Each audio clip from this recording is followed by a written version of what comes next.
Well, I think there's a political part of it, but there's also a national security part. So I think it's a national security thriller, is one of the stories. What happens when the national security of the country is betrayed, and the fact that it happens to be betrayed by somebody or persons in the administration makes it a domestic political thriller as well. But it is also a story of citizenship. And if there is a lesson to take away from it, it seems to me, it is we have responsibilities as citizens to hold our government to account, even when the government tries to punish you for doing so.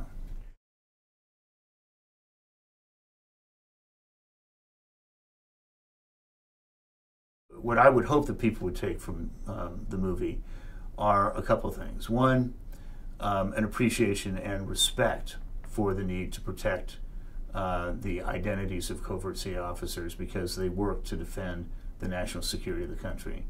And the flip side of that is a willingness to be less coddling of those who would betray the identity of covert officers and people in the field doing work for us.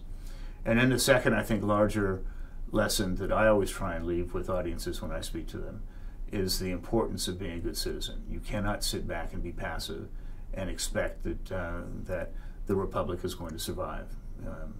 The last phrase of the First Amendment to the Constitution of the United States really exhorts citizens to hold their governments to account for what government does and says in their name.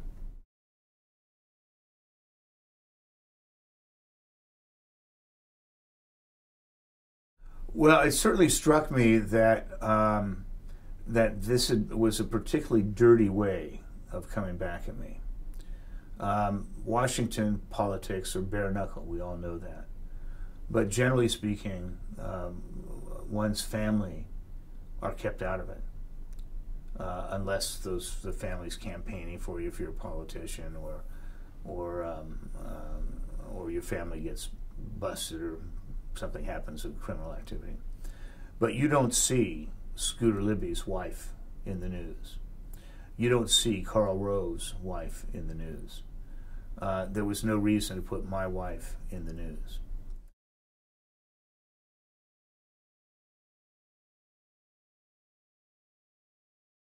For the first time in our adult lives, we were able to decide for ourselves where we wanted to live.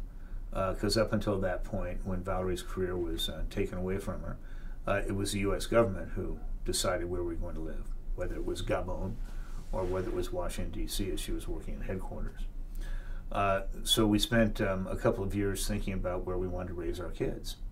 And we ended up in Santa Fe, New Mexico, which is a wonderful town. It's the right size community. It's a state capital.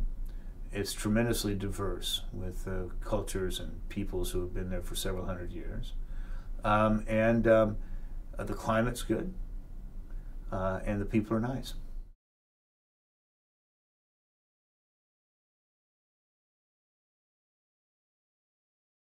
Well, one of the things that appeals to me about using a film to tell this story is I think there's a huge multiplier effect because this is a society that takes in a lot of its information visually.